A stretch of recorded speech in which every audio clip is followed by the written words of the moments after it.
This is a Guide Your Light network production, creating podcasts with purpose. I feel like the world can do a much better job, though, of listening to other people's experiences without talking over the top of each other and without thinking that the way that they see the world is more correct or more important than the way that somebody else sees the world. I think we can all do a much better job of just sitting back and listening to what other people have been through and how other people see the world. I think we can all do a much better job of that. Welcome to the Things You Can't Unhear podcast. I'm your host, Maritza Barone. Get ready to hear moments that will help you to see the world differently and inspire you to become the happiest, healthiest, and kindest version of you.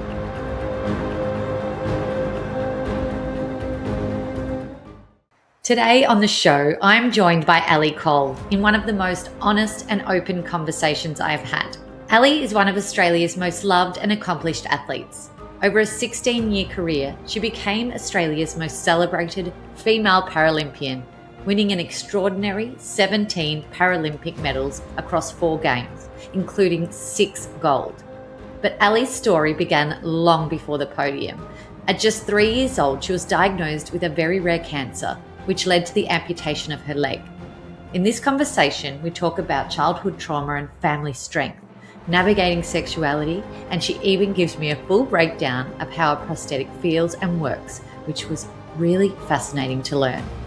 Just like the medals she has won, Ellie is absolutely golden.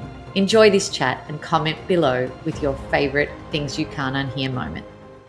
Ellie Cole, welcome to the Things You Can't Unhear podcast. You are truly one of Australia's champions, I think earning yourself 17 Paralympic medals across gold, silver and bronze. I'll tell you something about me, Ellie. I've won 1 medal in my life. I think it was an encouragement award, by the way, and it certainly wasn't an Olympic medal. You know, well done to you. How does it feel when you look at, those accomplishments and what you've done? It's super bizarre, if I'm going to be honest. I look back at my swimming career and, to be honest, it really felt like it's never really happened. I have lots of memories of the time of being an athlete. A couple of them, obviously, the results that I performed in the pool. I have my medals all hung up in my gym now to kind of remind me of what I once was. But I don't know, I'm just focusing on the next part of my story, and my life looks so different now. So when I look back and reflect on my swimming career, it's almost like I'm looking at somebody else. But it certainly taught me a lot of life lessons that I'll carry forward. But I'm not one to just stand there and stare at my medals. I didn't actually know where a lot of them were for a long period of time. But yeah, they're up in my gym now, and they're kind of a pretty cool thing to show people when they come over to visit.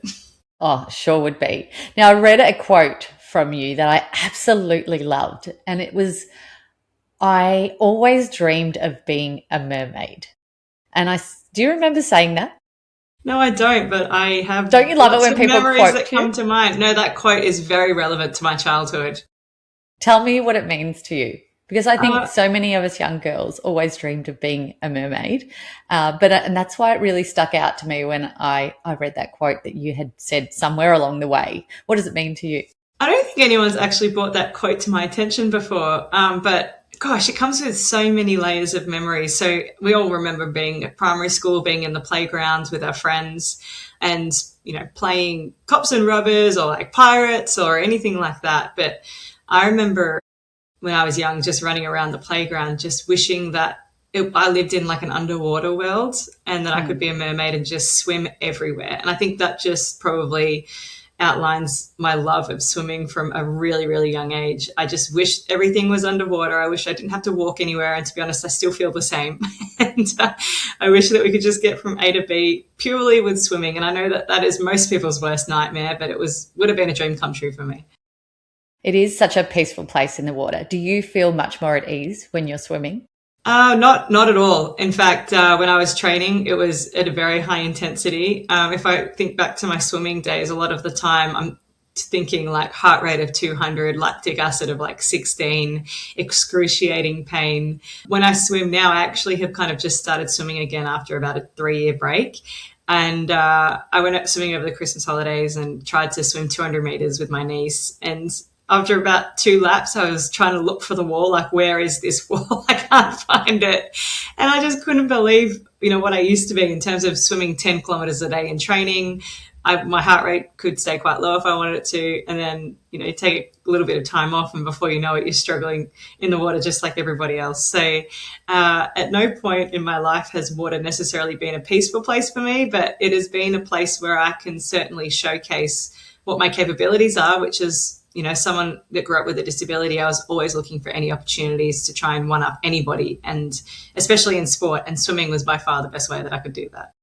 So I had pictured this peaceful mermaid swimming through the waters. No, you've ripped that apart, Ellie. Absolutely. No, it was a very strong and determined mermaid in my swimming years, and now it's a struggling, flailing mermaid.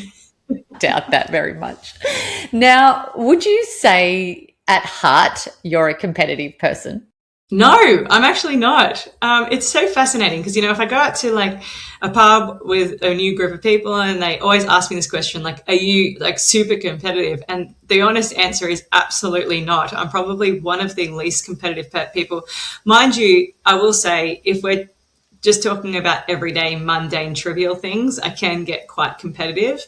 But in terms of, the craft of being an elite athlete, I was always so excited and happy for those that did win, no matter who they were, if it was me or if it wasn't me, because I understood, the ups and downs, the ebbs and flows of what comes with being an elite athlete. And sometimes it's your time and sometimes it's not.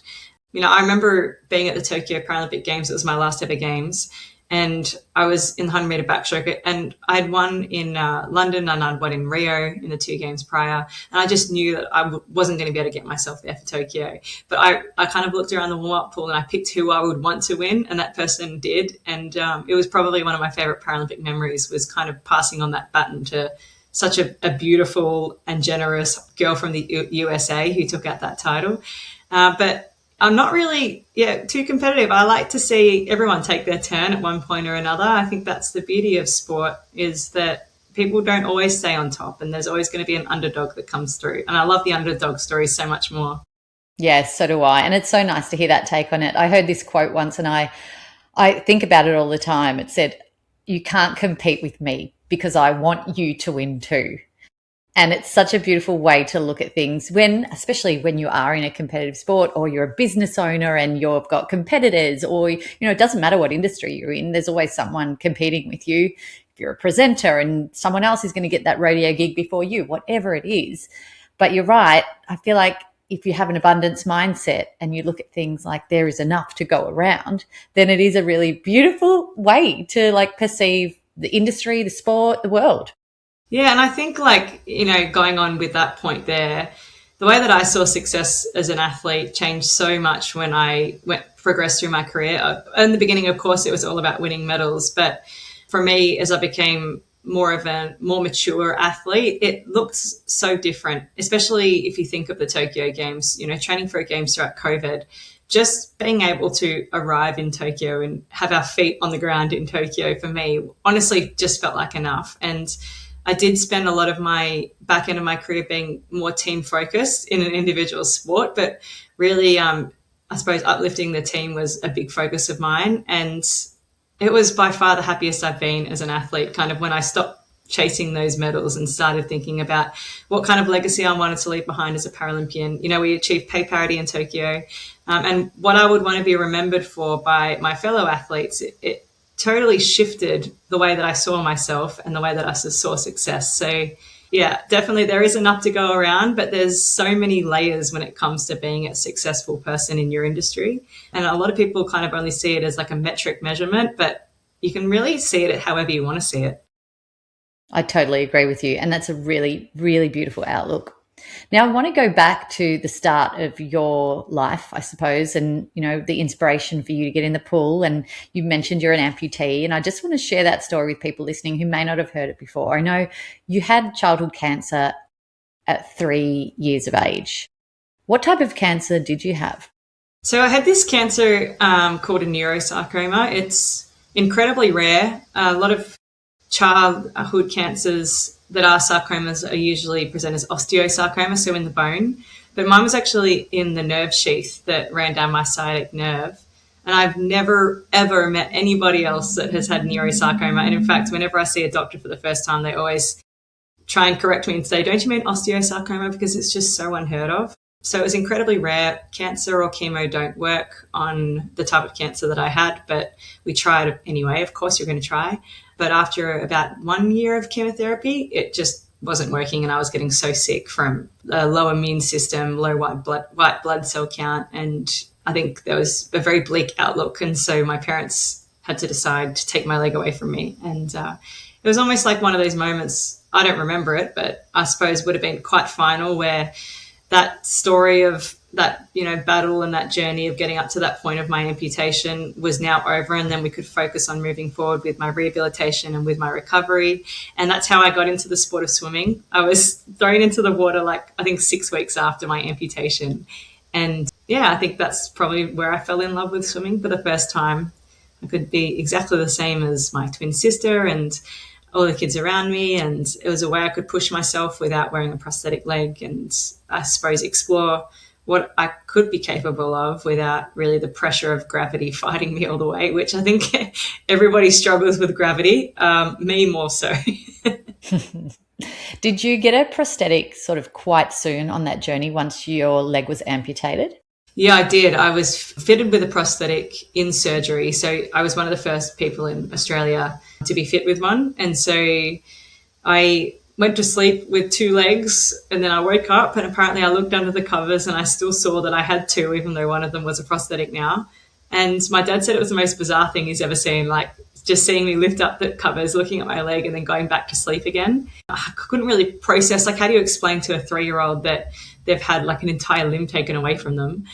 So I couldn't really process what was happening at the time, but I was told that I had the wrong size foot on my prosthetic, and the prosthetist came in to change my foot size, and he pulled my foot off, and then I started screaming. And then Dad's like, okay, I think she understands now that, things are going to look a little bit differently. And there's all of this family footage about 3 days after my amputation where they're trying to get me to stand up again, and I'm pulling the biggest sulk face that you could ever imagine. And I remember showing it to my partner, and she's like, you still pull that face when you don't get what you want.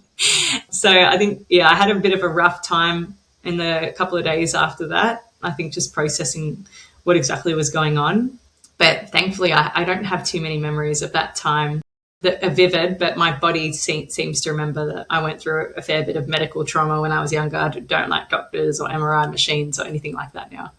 No, they're not fun, are they?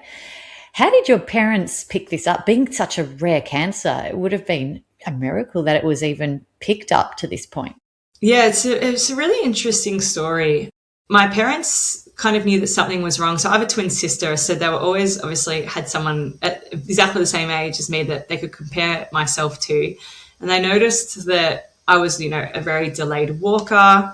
I would wake up in the middle of the night and I couldn't be settled and I was screaming, and they just thought I was being a difficult baby. But looking back now, I probably had pins and needles going down my leg and was in an extreme amount of discomfort. And then they noticed that my legs were actually growing at a different rate. The reason why that was because I had the tumor was wrapped around my blood vessels. So they were getting limited blood supply and my leg wasn't growing as quickly. And then the last clue was that it presented as just this lump behind my right knee. And that's when they actually took me in to get checked, because my mum thought that it was a spider bite. She didn't think that it could ever be this really aggressive type of cancer. And I'm sure you can imagine it absolutely turned my whole family's world upside down quite quickly, as does any cancer diagnosis, because when it happens to a 2-year-old, there's no answers as to why this has happened. It wasn't from poor lifestyle choices. It was probably based purely on genetics. There's no history in my family, but there's assumptions that I was just born with this cell that mutated and replicated, and it didn't present until I was 2. But we don't really have any answers even to this day, but it doesn't really matter, I guess. Yeah. No, it doesn't matter now. And I think, the way that you've lived your life to the absolute fullest is just such an inspiration for your parents, because I suppose when that decision had to be made by them, they would have had fears about your life. Did they verbalize that to you at any stage of your life? Not until I was much older. The discussions about what my parents went through didn't happen until I started asking them questions, until I was emotionally mature enough to understand that my parents probably really struggled through this time, and I really wanted to understand what they had been through. My mum is really traumatized from that period of time. In fact, if you say the word cancer to her, she'll just burst into tears in front of you. So for me to ask her questions, there was this one day about 4 years ago where I just said, like, I'm just going to ask you these questions. It might be really hard for you, but I just want to rip the Band-Aid off and get through as much as I can, just so I can understand. I found out during that period of time that they took the tumor away when they did the biopsy, and they said if it grows back, bring her back in. And Mum told me that the tumor did grow back, but she was in this state of denial where she didn't take me in for quite some time because she just didn't want to be told that what was true was true. And if I look back, it wouldn't have changed the outcome. I still would have had my leg amputated. It was an untreatable cancer. But I just broke my heart to think that she was so scared to just be, facing this idea that we would have a very long road ahead of us. I've also been told that on the day of my amputation, my dad didn't come along. So he went to work.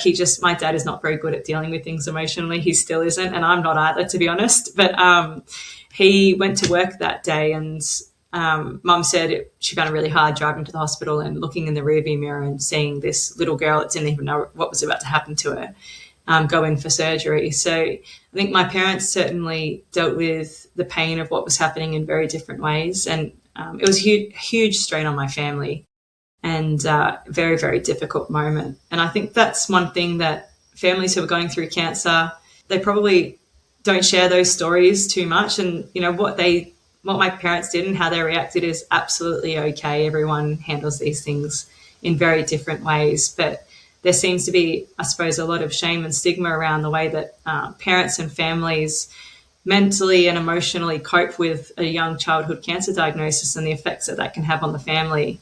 So, yeah, it's certainly a really tough time. I wouldn't wish it on anybody. I think we've had a lot of silver linings come out of it.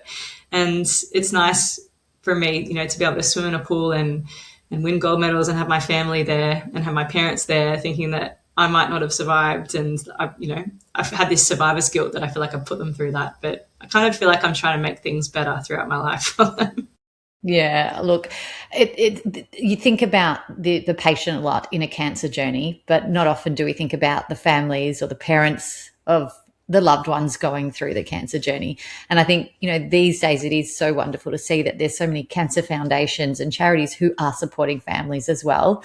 And, the volunteers that help, I know I'm aligned with at the Bloomhill Cancer Care Foundation, and it's part of the Leukemia Foundation, and the work that they do with families is just incredible to see. And I know the McGrath Foundation is the same, and so many others. So it is so important. And like you said, your mum and your dad, that it's still something they perhaps need to process. It's the trauma that they'd been through for numerous years, seeing their little ones struggle like that, the strength that would need to come from that. And I suppose having other children as well. You mentioned you had a twin sister. Yeah, it's been really fascinating. You've just mentioned working alongside charities. I've actually just started working with the Children's Cancer Institute, going to a few of their events in the last 12 months, and I found that super confronting. And I was quite surprised and taken aback by just how confronting those events have been for me. They've been extremely difficult for me to be in the rooms with people who have lost their loved ones and are, up on a stage or networking and speaking about what their experience has been like. And it was probably one of the first opportunities that I've had to, sit there and explain what my family's experience was like in those events as well. But I look at the support networks that people have now in comparison to 1994 when my family was going through, and it was so different.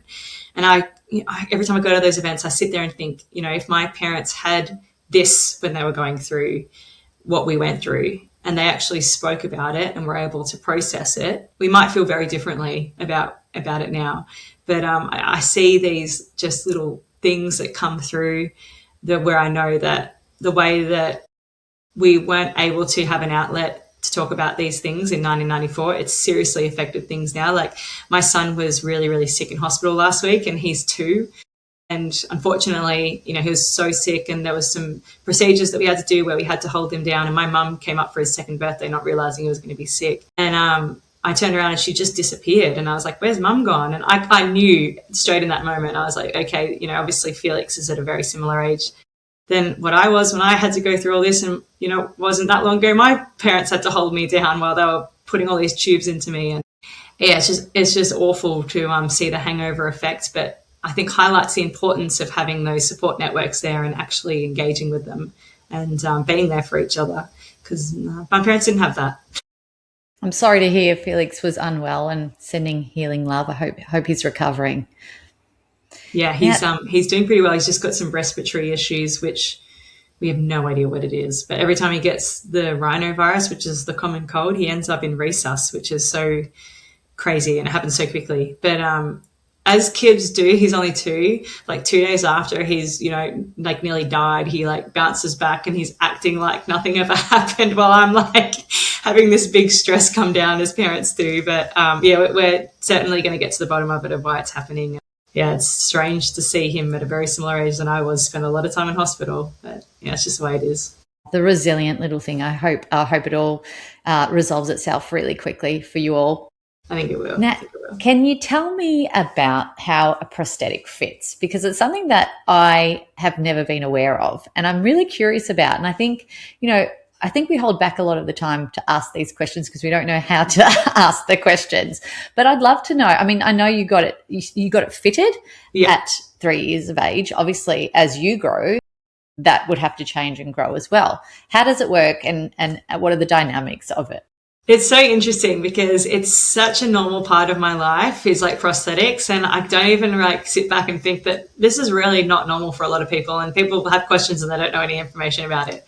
And now I'm seeing my son Felix, like he wakes up in the morning and he like pretty much throws my leg at my face. He's like, get up and make me breakfast. But prosthetics are really interesting. So when I was growing up, they were not very good, and now they are. But as I was growing up, I had to get a new prosthetic made every 6 to 12 months because kids grow so quickly. And so the top is like a fiberglass shell basically, and that's custom made. So you go in for a fitting. It's like a plaster cast that they make, like when you break your leg, it's the same thing. And so they wrap that around your residual limb, and they get this like cast, and then they make fiberglass around it, same stuff that they make surfboards out of. So you have this like custom socket. And then if you need like a knee joint or an ankle joint, you can effectively like choose from a catalog of what you want. They're all priced very differently. They all cater to different activity needs. You can get rock climbing legs, waterproof legs, all these cool different things. But it basically depends on what your budget is. Now, when I was younger, there wasn't that much available. So I was walking around on what I like to call a door hinge. It was the worst prosthetic knee you could think of. I think it was like $2,000 or something. But these days now we have these microprocessor knees, so prosthetic knees that have computers in them. I can connect my prosthetic to Bluetooth and change all the modes on my phone so I can go into surfing mode and bike riding mode. I need to charge it every 5 days. They're so different. And even like the sockets themselves are really different. So when I was in high school and primary school, I used to have to hold my prosthetic on with like basically like a strap system that would wrap around my body, and it would basically suspend from that strapping system. But now you can use these, they're called silicone liners. You basically roll them onto your residual limb, and they've got this like pin system at the end, and the pin from the liner goes into your prosthetic socket and like holds it. So it's pretty cool. And I was actually at my prosthetic clinic last week, and he was showing me this whole new system again that I've never tried before, but I'm like, I want to try that. So the research and I suppose funding and money that's going into developing prosthetics is crazy. It changes so quickly now. And a big part of that is actually the US Army. They have funded quite a lot of research into prosthetics because they want their war veterans to go back out into service. So the prosthetic that I have now is actually, I think, designed by the US Army or something. And it's like mud proof, probably like bomb proof, waterproof, everything proof. It's super cool. I love them, but they're like $160,000. They're like crazy expensive. I didn't pay for that. One of my sponsors when I was an athlete actually did. But it's one of those things where you could give the world to somebody that has a disability in terms of the equipment that they can use. But unfortunately, it is so out of reach in terms of a price point for so many people. and they can't live the lives that they should be able to live just because they can't afford it. So it's one of those things, I think, where class really does matter and opportunities come with that, and it doesn't really sit well with me. Yeah, I know it is a struggle. I mean, it's amazing to think how technology has advanced so much. And we look at AI, for example, and we think, oh, how can AI and medicine intertwine? And you see that side of things as well. And there's like the positives and the negatives. And then you see the tech behind even prosthetics, and you're like, and regenerative medicine. I've had plenty of people talk to me on this podcast about that too. But then the costs involved are so significant in doing this new technology that you're just like, okay, it's there, but is it attainable by anyone at this point? It's a bit of a balance. And I suppose, it is something that when a new technology comes in, that's what happens. But it is great to say it's moving in the right direction. Yeah, and you got to think it's quite ironic because you're making something accessible, but then you're making it inaccessible all at the same time. But they're doing some pretty amazing things in third world countries now where with the technology of 3D printing, people are getting prosthetics like hands and basic prosthetic legs as well, or prosthetic anything really, through 3D printing. So there's some charities, I think, that go overseas and make more cost-effective solutions for people that may not have a prosthetic at all. So whilst technology is advancing at a rapid rate and it is inaccessible to some people, on the other hand, because of technology, we're able to provide prosthetics for people that have never had them in their whole life. So it's pretty mind-blowing. You've just spoken about regenerative medicine and what's happening with all the tech there, and I cannot keep up with it. And I know that we're going to be like 80-year-old women in not that long, and we're going to be sitting there being like, I don't understand any of this. It's just so much. We'll be 80-year-old women, but we'll be looking like 30-year-old women because of regenerative medicine. But this isn't even my face anymore. It's 3D printed. What does it feel like when you put the prosthetic on? Does it feel like it is part of you now, or does it still feel like something separate to your body? It feels very separate. It's extremely uncomfortable. And the older that I get, actually, the more that I'm struggling with wearing a prosthetic because, firstly, it damages your skin quite a lot. So I've always got like pressure sores now, and the fiberglass is really hard. I broke my hip a few years ago, so that's not helping either, just with the comfort of wearing a prosthetic. But technology is also trying to counteract that. So you can go through this procedure now called osseointegration, which effectively they hammer this titanium rod up into your femur, and then you can like click on prosthetic knee units without having to wear a fiberglass socket at all. But it's very high risk involved in that procedure. And as someone who has like next to no bone density in my femur, I'm not really interested in doing that, because if I fall on the end of that rod, then I can potentially shatter my whole femur. The new socket that I was speaking about before has the potential to make the prosthetic feel more like it's part of me, because the way that it sits on my residual limb, there won't be any rotation or twisting. Because the thing is, with the prosthetic that I'm wearing now, it is suspended by a pin, but you can actually rotate the legs slightly around what limb is there. And so, yeah, it kind of does feel like I'm still walking on ancient technology, even though it's very advanced technology now. And I can't see myself getting to the end of my life and having a prosthetic limb that feels like it's part of me. But that's okay. It's just part and parcel with being an amputee. When you get home, a lot of us rip the bra off and just relax. Is that what you do with your prosthetic? Oh, so much. Yeah. I have no idea. So, like, a bra is the best feeling in the world to take off, or like a tight pair of shoes, but a leg is like next level. There is nothing better than like just taking your leg off, curling up on the couch, or like even if I'm going on long drives, like the comfort of there's the little things that I think able-bodied people take for granted, like the comfort of just driving in a car and not having this like glass thing just stick up into your ass cheek. Little things like that, just the freedom. And I would love to know what it feels like for an able-bodied person just to be able to get up off the couch and walk to the bathroom without having to put their leg on. Like, I always wonder those little things. And I wonder what it feels like for you guys to be able to like intertwine your toes or like sleep with your feet on top of each other. Like, these are the little things that pop into my mind of like, what does that feel like? I don't know, and I never will, but it's always something I'm really curious about. Just the ease of getting up and walking. Oh, that is so beautiful to even verbalize that. That is so beautiful. And I suppose that visualization process so helps so many of us sometimes in what we're dreaming for or what we want to experience is just, closing your eyes and visualizing that can sometimes take us there in a tiny little way, I suppose. Yeah. And, but on the other hand, like me wondering what these things are like, I've met through the Paralympic movement people that have no arms and no legs, and you're trying to explain what it feels like to crack your fingers against each other. And I think that not many of us really sit back and just think about what we have. And so for me to think about what I don't have with my prosthetic, then in turn makes me think about what I still do have. So yeah, it's just, I think everyone should take a moment today to just sit back and think about what they do have in terms of their body and their health. And even if your body isn't healthy, there are things that still are because your heart's still beating, and that's pretty good. That's a good sign because some people don't have that. That gratitude angle in life is truly the greatest gift for us. I genuinely believe that. No matter how dark your day is, you're right. We're taking a breath and we're taking it in and out, and we're still here. So there's always something to look brightly towards.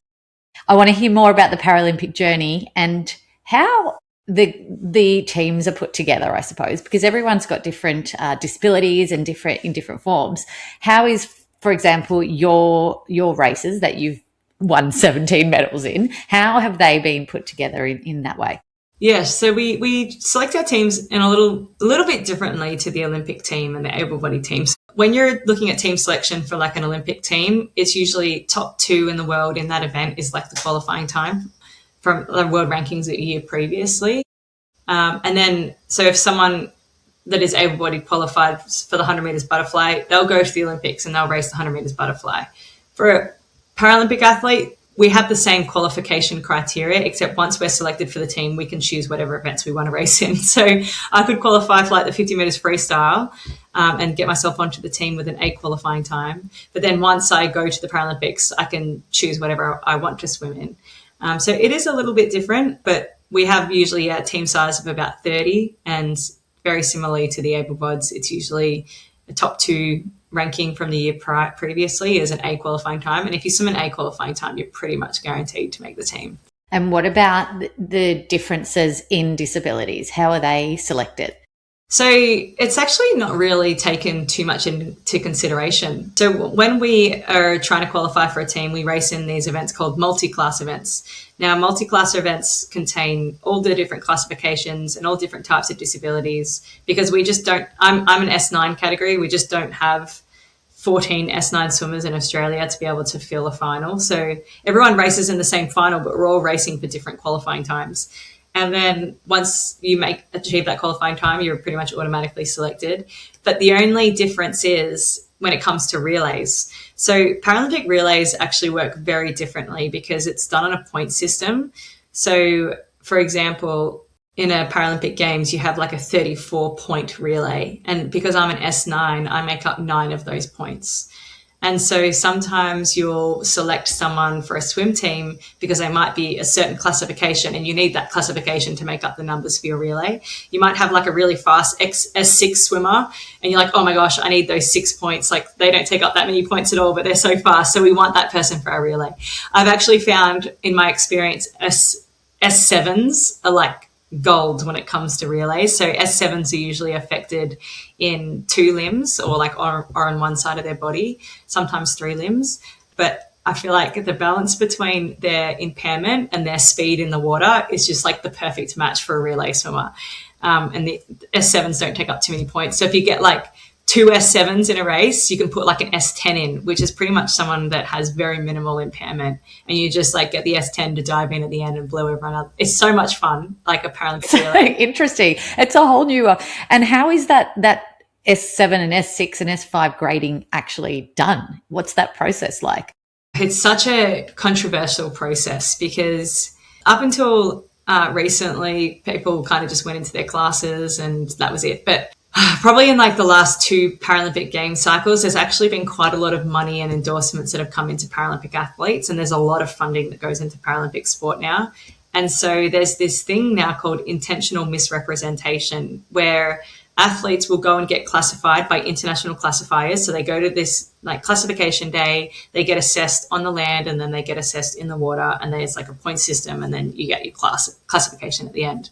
But athletes now are being accused of almost rigging the system. So, for example, someone with cerebral palsy might have a really cold ice bath or a cold shower before their classification and go to this assessment, and there's stiffness there, and there's muscle weakness because of the way that the spasticity of the muscles work when it comes to cold water. And so there's all of these accusations flying around all over the place. And I have seen some cases of people racing in a certain classification where I'm a bit like, that doesn't really sit right with me. But at the end of the day, I don't know what someone's medical history is. I can't just sit there and judge someone for what I'm seeing based on what their medical history is. So I try to put as much faith in the process as I can. But yeah, there's certainly some people out there that I think are maybe not have as much integrity as I did when I was an athlete. And unfortunately, it is affecting the reputation of Paralympic sport. And yeah, it's a huge discussion point every Paralympic Games in terms of intentional misrepresentation. It's just an awful thing. So Paralympic athletes don't really, as far as I'm concerned, take performance-enhancing drugs. But yeah, I think our thing is intentional misrepresentation, which is really unfortunate. How interesting. Yeah. How absolutely interesting. It's fascinating to see that whole side of it that's, not spoken about so often. Yeah. Yeah. Well, the thing is, like, I'm an S9 swimmer because I'm an amputee, and like my disability is never going to change. So I once I was classified, I didn't have to get reclassified again. But you have people who their disabilities do change in terms of like multiple sclerosis or cerebral palsy in some cases, not so often, but people that may have been in accidents and they're in a process of recovery, they continuously have to get reclassified. But I'm an S9. I'm a classic S9. I always will be an S9. I'll never be anything else. But I did see people go from like S10 into my class and then down to S8 and then sometimes down to S7. And you're like, what is going on kind of thing. But you just got to swim as fast as you can and try and get as close to your personal best time as you can. I think a big part of why I was so focused on my own individual performance in the back end of my career is because there are just sometimes you'll enter a race and there might be someone there who's a lot more able-bodied than you are, and you've just got to do your best performance and hope that that's enough. Yeah, just keep looking forward and not worrying about what else is going on in the background that is out of your control, right? Yeah, it's crazy. Yeah. I love it. Now, you met your partner Sylvia at the Paralympics, did you not? Yes, so Sylvia and I met a long time ago now, I think 14 years ago at the London 2012 Games. She was working for Paralympics Australia at the time. So we did a staging camp in Wales, in Cardiff, and apparently I walked past her every day. She used to like sit outside our dining area, and I ignored her like every day. And then she said there was this one day where she sat down next to me for lunch, and I ignored her the whole time then as well. So I feel awful. But we actually, my first memory of her was at the London Games at the after party, the athlete after party. She was like the events manager. So she organised this after party for the athletes, and I met her there. And I remember her from then on, but nothing happened or anything. But we just got chatting and got to know each other in like the 12 months post those games. And I think within like a year and a half, I'd moved to Sydney, and yeah, never really looked back. Now we have 2 dogs and a 2-year-old. I love that. You know what? Life's all about the timing, isn't it? So sometimes it's the right timing, and then it just turns into the right opportunity at the right time. Did you birth Felix or did Sylvia? Sylvia did. So I've never really been one that's wanted to be a mother myself. I've never really been clucky, but she had always wanted to be a mother ever since I met her. And I was always saying we'll just wait until I finish my swimming career, because I was always traveling so much and we're always moving from one state to the other. And yeah, I got to the Birmingham Commonwealth Games and I was like, all right, I think it needs to happen now. Yeah, we had a lot of trouble with pregnancy and Felix. There was a few hiccups along the way to have him, but he's here now. And it's interesting because I'm not genetically related to him at all. We obviously is the donor. And I'm really seeing like the nature versus nurture come through in him, because obviously I know Sylvia really well, and I actually know of his donor quite well because the process and the information that you get about your donor is unreal. And I'm seeing this like really calm temperament coming through from him. And Sylvia is not a calm person at all. She's quite a fiery one. And they're like, Felix is the sweetest little boy, and his dad, his donor dad, is like a super sweet, calm, gentle soul. And I'm like, I don't know where he's getting that from, so it has to be genetics. So it's really interesting to watch. I find it fascinating as well, and obviously being raised by two different personalities as well. It's, you know, you're the mirror, you're the example, so they take on a lot of that as well, which is super interesting. But it's bizarre, like. So his donor is an actuary, so he's like in the 98th percentile of intelligence and loves numbers. And on his profile, he's like, good choice. He's like, I won a maths competition when I was 5 years old, and blah blah blah blah. And I'm so bad with numbers. I think that there is a thing such as number dyslexia. I'm just awful with numbers. But Felix counts everything, and he has since he was 1 year, one. Like, we'll go to the supermarket and he'll see like all of the checkout aisles, and he'll go like 4 or 3, or he'll count the toes on his teddy bear. And I'm just like this has to be your dad coming through. He's on the other side of the world. So has he ever met his biological father? And have you met him in person? No, I know information about him based on the profile we're given. And so that's what I mean. You see like these nature versus nurture things come through, where it's like, this has to be genetically wired into your DNA, this like love of numbers, because you're not getting it from anywhere else. Yeah. So it's fascinating. It's really fascinating to witness. Is it something that you'd ever be open to, is meeting in person, or not really? Oh, I would love to. Yeah. You know, I know that there are a lot of people that go through adoption or use a donor and may not choose to tell their young one. I think for a same-sex couple, it's something that you can't really hide, that you use a donor. But I'm super open to meeting him one day. I just want Felix, if he wants to be able to like know and get to know his dad. And I think on the profile that he submitted, he said he was going to be open to that as well when Felix turns 18. So I would just absolutely love that, and I would love for him to have a relationship with him when he's older. But I've tried as hard as I can not to snoop, because I don't want to have any information that Felix doesn't have. I don't think that's fair on Felix, and I want him to be able to make the decision when he's older as to whether he wants to or not. But it's going to obviously be completely up to him. But I'm so open to it. So many dynamics of modern families these days. It's so cool. I've got 3 girlfriends who have become solo parents, so they've gone out and done the IVF journey on their own, and I've had them on the podcast all together, and they've just got such fascinating stories, each and every one of them. But also, you know, having that conversation of like, do you ever want to meet the donor, and what are the laws around what choices they had made when they made the donation. So, you know, it all is a very individually based scenario for each and every person, isn't it? Yeah, it is. But I think, you know, it is really, really hard as a mum to refrain from trying to seek as much information as you can about this person. Just trying to do the right thing by your son for what may happen in 18 years' time, kind of thing. But I would even love the opportunity for Felix to be able to meet his half siblings. I know that Sylvia found this Facebook page, which I was like, I don't want to know any information about this. But she found this Facebook page where people were writing like what donor number they use and posting photos. And I know that Felix has 2 half brothers in America. Like, as soon as Syl found that, I was like, please do not find any more information. We'll do it, you know, organically as he gets older. But now that I know he's got 2 half brothers, I'm like, oh, maybe we should reach out and start exchanging photos.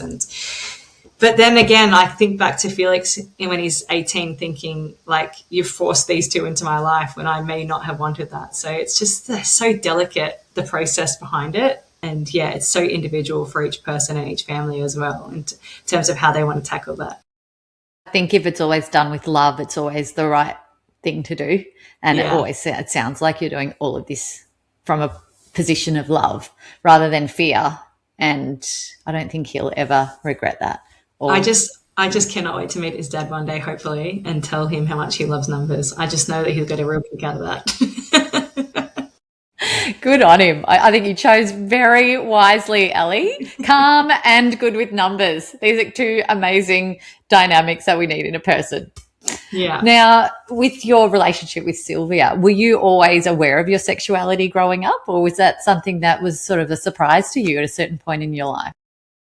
It was certainly a surprise, and from what I've been, seeing on social media over the last decade or so, I think a lot of people are getting to their 20s and 30s and then becoming quite surprised by it. And it certainly was never something that I was opposed to when I was growing up. But I grew up in a very religious family. Well, my dad wasn't religious, but my mum was, and so we would go to church every Sunday. And I was always like, not told that same-sex relationships were wrong or anything. I wasn't really ever told that growing up, but I was definitely more like just gently walk down the path of you'll grow up and meet a man one day. And I just never really thought otherwise, to be honest. But I do remember being like 15 or 16 years old, and I was in the kitchen one day and I was just mopping the floor, and my dad came up to me and he's like very old school, but he's like, "Oh, you'll make such a good housewife one day." You're like, he's like, "This is why I don't want to have kids." And then he said something like, "Your husband's going to be so lucky." And then he's like, "Or your wife." And I was like, "What?" What are you talking about? And so it's so funny because I never thought anything when he said that until like 10 years later when I met Sylv and was like, did he see something that I didn't see? Or was he just more being, I don't know, proactive and letting him know that he was kind of open-minded about it? And so I remember when I met Sylv, I went through all of the emotions of being really scared to tell my mum because of how religious she was. And I knew that she was most likely never going to accept the fact that I was in a relationship with Sylvia. And so it took me quite a few years to actually tell mum that we were together. And I told her because we bought a house together in Queensland. And then mum asked me if Sylvia and I were in a relationship together, and I said yes. And she was so heartbroken. And I remember my sister at the time was going through a separation with the dad of her daughter, actually. They were going through a separation together, and he was not a very nice man towards my sister. And I remember my mum was trying to keep those two together, but then she was telling me that the relationship I had with Sylvia was wrong and that I was going to go to hell because of it. And that really upset me because I was like, you can see that my sister's relationship isn't healthy and you want that to stay together for the sake of their daughter, but you can see that mine is a really healthy relationship, and you're saying that it's bad for my soul. Like, it just didn't add up to me. But I remember ringing my dad that night because I'm like, well, I better tell my dad. And so I rang him and I said, I think I have something to tell you. And he's like, well, I've been on the phone to your mother. Is it about Sylvia? And I said, yes. And he's like, I don't care.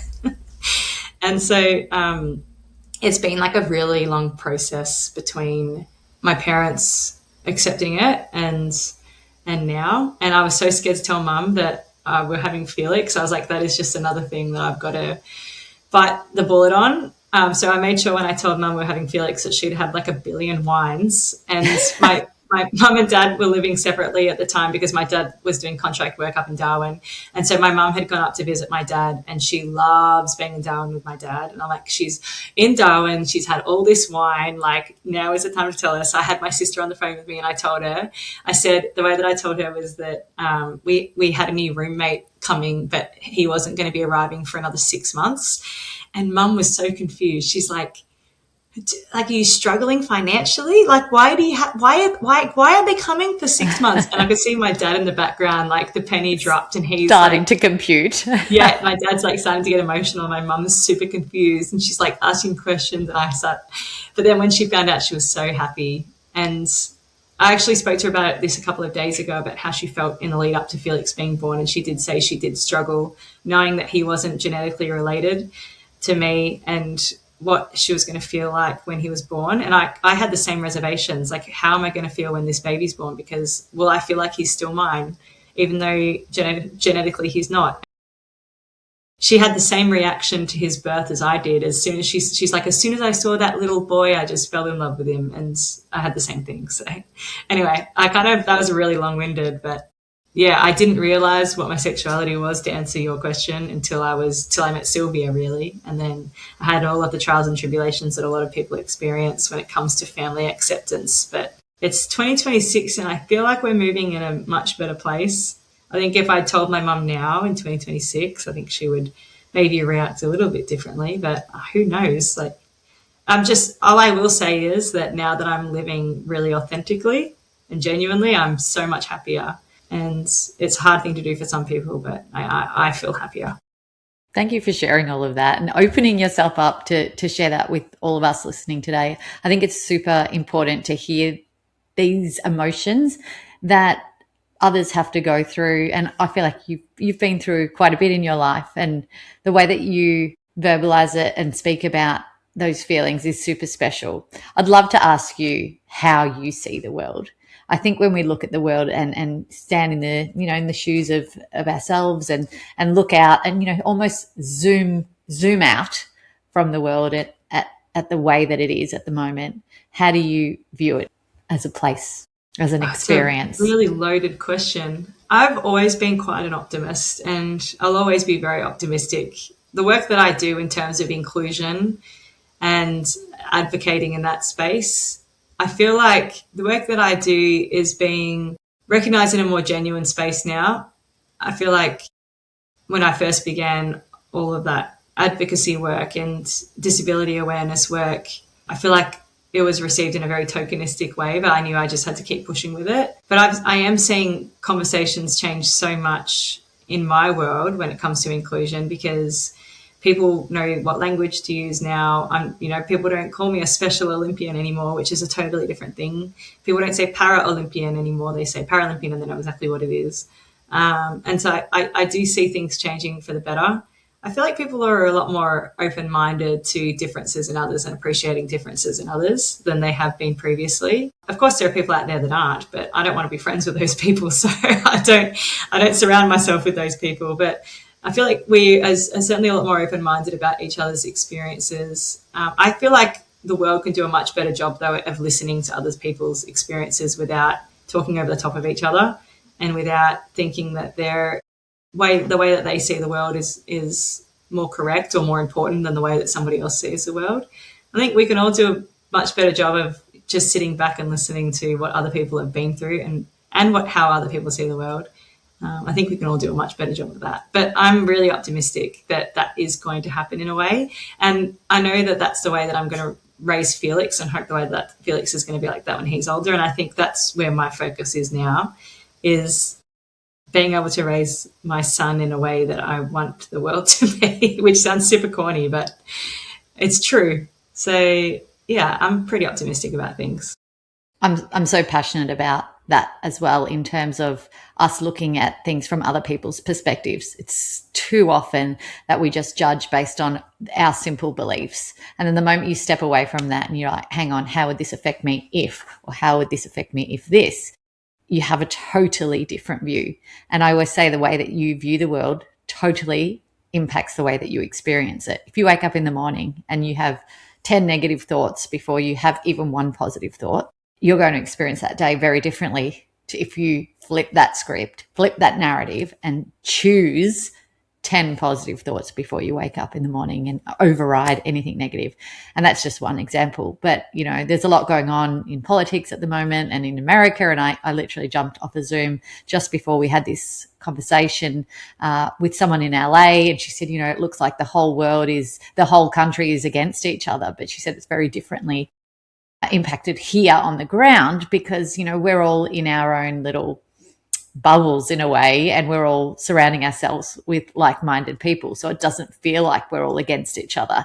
But what's being shown on the news and in the media is this whole rivalry between everyone in the country all hating each other and pulling it apart. So yeah, it is definitely a perception shift that I think more people need to have, regardless of what people are going through and what situation we're looking at. Yeah, I had a really interesting experience. In 2024, I did this reality television show called I'm a Celebrity, Get Me Out of Here. And I was dropped in the middle of a South African jungle with 12 people, all from very, very different backgrounds. Like, that's the whole point of the television show, is you put people that all have very different life experiences in this confined space together and just talk about things. And I was so surprised at how many times the way that I thought about things was challenged in there, and in a really good way. It honestly just blew me away. Like, the very first day I remember I got dropped in there, I was dropped in with a contestant who had become famous from Big Brother, and 90% of her was plastic. She spoke in quite a crass way, and I was like, I am not going to get along with this girl at all. And after like 4 days, I really saw this like the most genuine, gorgeous human being from her. And I actually like apologized to her because I'm like, I judged you before I even got to know who you were, kind of thing. Many moments like that really took me by surprise, where we do spend a lot of time with like-minded people. But that was a really great opportunity where I was basically forced, not against my will, but to be in this jungle with people that were so different. And it was the most, probably like more rewarding than the Paralympics, to be able to do something like that and to be able to have an opportunity to do that and to like just slow down and get to know each other. Who you surround yourself with is so important. I know that, there's a lot of division happening over in the US. I read about it here and there, but I try not to get consumed with the media and the bad news and the clickbait and everything else that's happening. It's just awful and it makes me sick to think about it. But I've got this really great, even just on my street, group of people around me that just make me feel so like calm and happy. So I just try and spend time with that rather than reading too much about what's happening overseas, but also not being naive to the whole thing. I think there's a real fine balance to that. It's knowing but not immersing yourself in it 24 hours a day, I think. Yeah. Agreed. Totally agreed. One final question based on the title of the podcast.